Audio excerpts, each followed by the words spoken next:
Hi friend, my name is Sammy and I'm part of the team here at Digivangelism, or DIGI for short, and every week we like to bring a video sharing digital ministry, tips and trends, but this month is December 2020 and December 2020 is pretty crazy, so we thought we'd do something even more crazy and do Vlogmas, which is when you post a video every single day. Every single day Of December, until Christmas at least. And so this video is one of those many videos, and if you want to see others you can click up here to find that playlist. But today's also our first video collaboration that we're doing. See, we're here to help church leaders like you reach people online with the love of Jesus. So we thought, why not ask some really awesome church leaders who are really awesome church communicators what they would say that their best habit is for church communicators. Hopefully it can bless you and your ministries in the years to come. I'm gonna pull them up here on my phone, but I'll show them to you on the big screen and I'll make me smaller so that you can watch my reactions if you want as we follow along. Awesome, so we're gonna share 5 church communicators with you and their best church communications habit. First up, we have church communicator Seth Muse, and we're super excited that he sent in a video for this endeavor. Seth is a avid church communicator in his own life, but also in the church communication sphere, has his own podcast, The Seminary of Hard Knocks. I found out from his Instagram profile that he's an Enneagram type 4, which we love the Enneagram, so awesome. And he posts really funny stories on his Instagram, so follow him at Seth Muse, and let's check out what he thinks the best habit for church communicators is now. Well, hi everybody, my name is Seth Muse. You can find me at sethmuse.com, and I would love to hang out with you there through all the channels.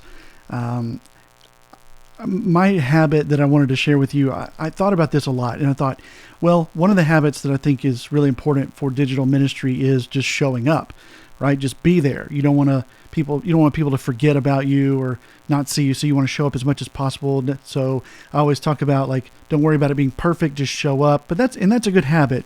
But I find that also exhausts people because they don't have the structure to actually show up. It becomes exhausting just to show up over and over.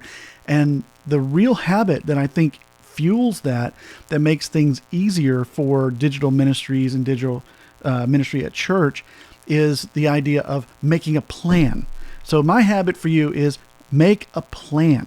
There are a couple of ways that we can structure a plan, workflow, how work gets done. There's so many things to that.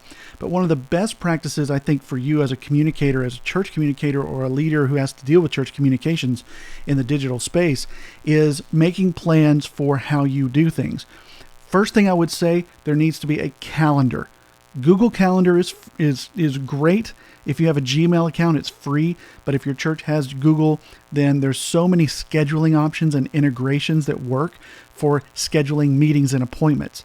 One of my favorite tools is called Calendly to use to schedule appointments, that you can just send a link to someone. They can find a time that you've set up to actually schedule meetings with you. This is great for coffees and lunches and things like that. So they can find a date that works for them that's already on your calendar and works for you too. So you don't have to worry about, I double booked things and all that. So it cuts down on all that, which is part of the automation. I would automate as much as you can, request forms and those types of things as far as calendar and calendaring things. Automate as much as you can so that your request form automatically puts things in your project management tools. And so I think that needs to be part of the plan. But showing up regularly is really all about scheduling social media. It's coming up with your plan for social. So on your calendar, whether that's in your project management tool or on your Google Calendar, you're planning what posts you're making for your church a couple of weeks at least in advance, so that gives you time to get everything made and done well, so that you can schedule it in something like Buffer or even just the Creator Studio of Facebook for Instagram and Facebook. So I would say make the plan. Work on automations, work on calendaring, and work on creatively thinking ahead for social and for all the other things that are happening. So last thing I'll say is keeping all this in one place is really important. So if it's Google Calendar for calendaring, that's fine. But have a spreadsheet, a Google Sheet, something that is what you call your major messaging calendar, where you can see week by week, you've got events coming up, what sermon series you're in, what ads are being done, what print is being passed out, what emails are going out, some of the big rock ideas, so that when people come to you and say, I want to promote blah, blah, blah on this date, you can say, well, here's what we've got going on. What should we bump? and which is usually nothing. That's not right. But it's a way for you to keep track of how much you're communicating. I'll tell you a quick story and I'm out. I once was confronted with, I don't promote this enough. And I looked at my calendar and said, actually, I promote it here, here, and here. And they were like, oh, well, we are promoting it then. The other is true as well. I don't think you're promoting this enough. And I looked at my calendar and went, yeah, you know what? I haven't. Let me find a place for that. So it helps us keep track of what we're doing by making a plan. So whatever it is you're trying to do, consolidate plans, keep everything as close in one place as you can, but having a plan and changing it on the fly is always much easier than making up the plan as you go along. So don't make up the plan as you go. Have one that you can change and be flexible, but always have a plan. That's my habit. That's a good habit for communicators, is looking ahead even though nobody else is going to. You still can. Wow, Seth, that was awesome. Also, I really love the word calendaring. I think this is especially great because creative folks who might be the church communications folks or the volunteers that are helping with the designs or whatever it is, like, creative brains aren't always like the most structured or organized. Sometimes they are, but sometimes they're just like, whatever God's putting on their heart or they're feeling at that moment. And so to have something like ahead of time lined out that they are following a plan, just like Seth said, it's just awesome. So thank you for that habit, Seth, and check Seth out at Seth Muse on Instagram or sethmuse.com if you want to hear more from Seth.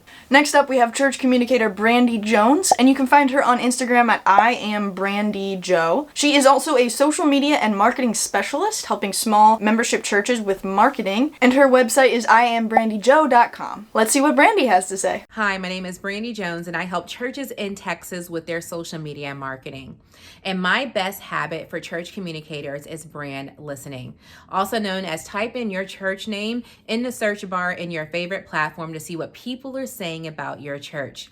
There are a lot of times people will talk about your church without tagging your church.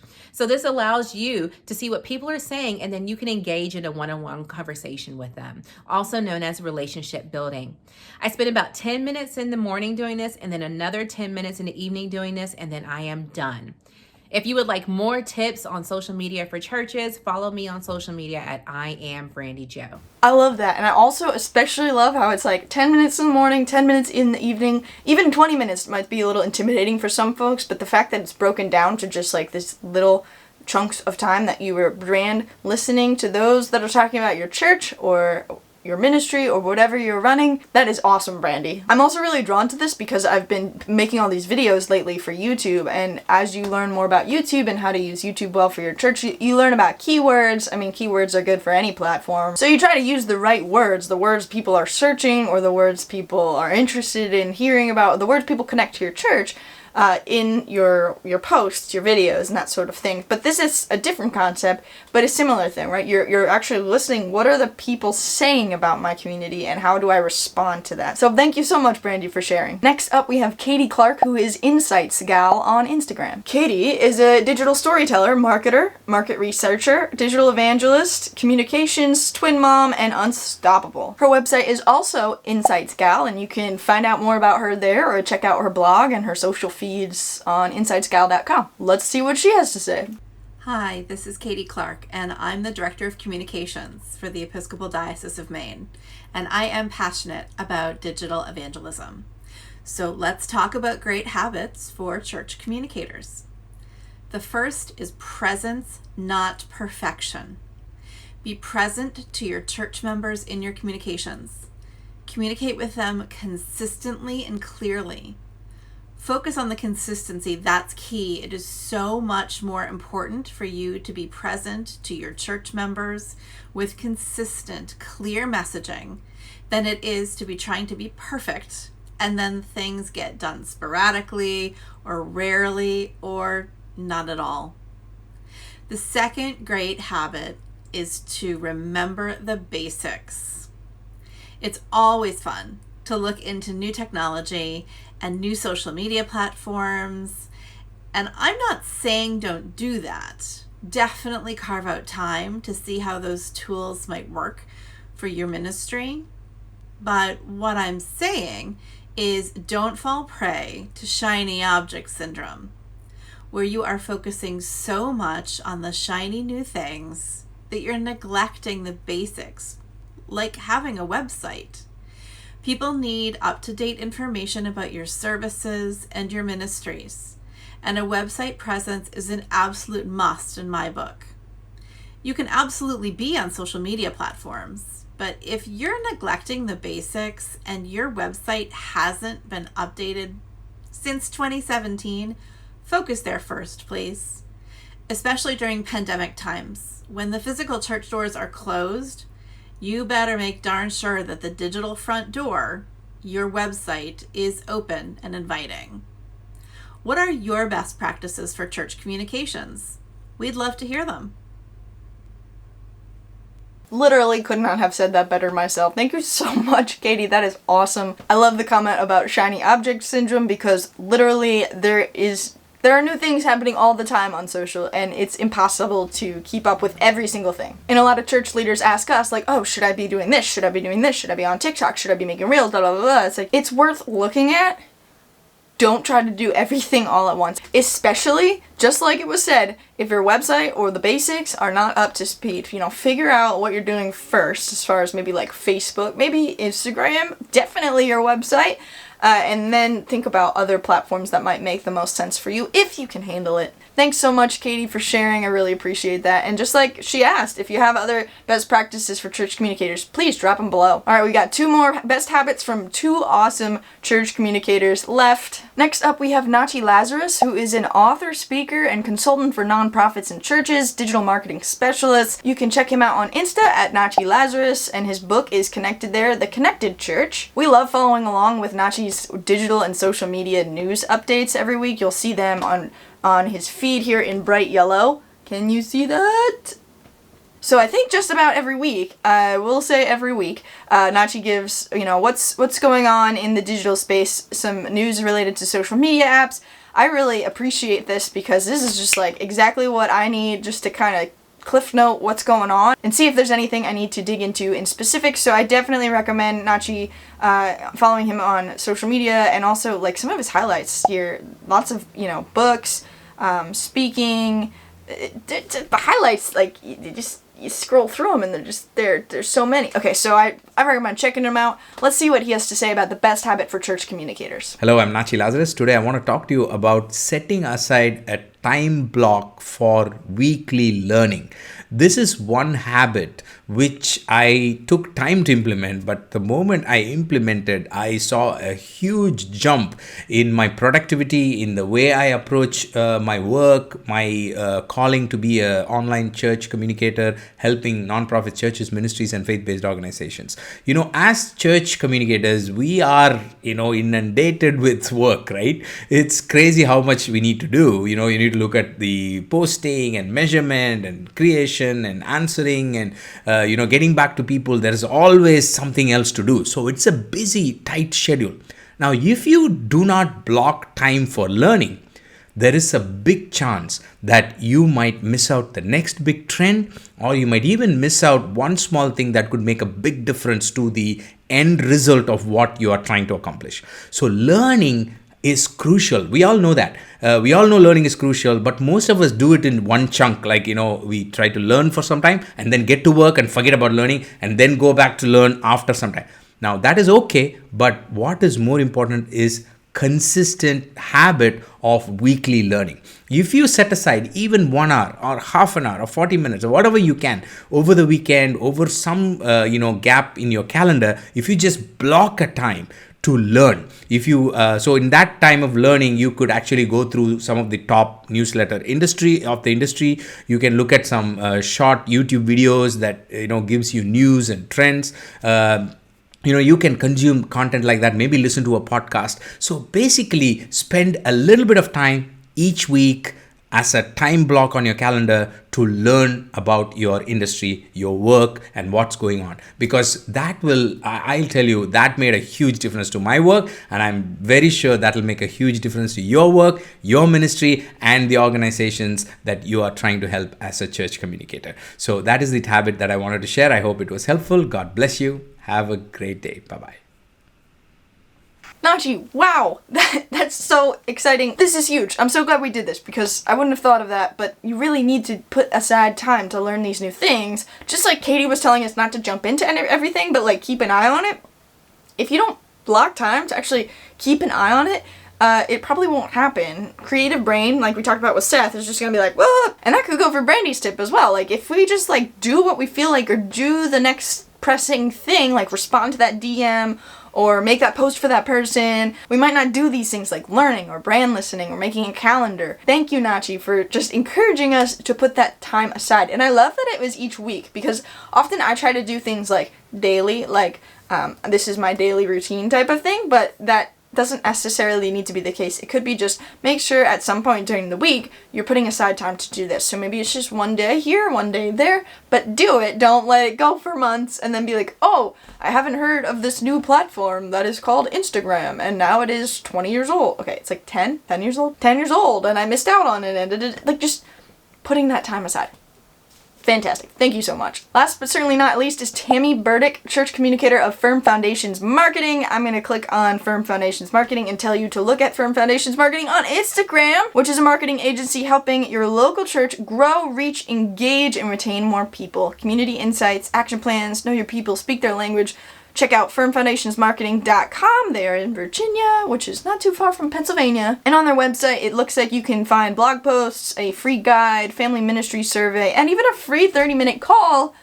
That's cool and super good to know. And a Text in Church 60-day free trial. Okay, so you got all those awesome free tools. Let's see what Tammy has to say for us. When it comes to communications, we've found over the years that there are essentially two questions that you're going to want to answer. So I'm Tammy Burdick and I'm with Firm Foundations Marketing. And those two questions are, who is my audience and why should they care? And I think that's a really, really great way to frame any kind of communications. Knowing your audience, you're going to be able to figure out what's important to them, what kind of language do they use, where do they spend time online.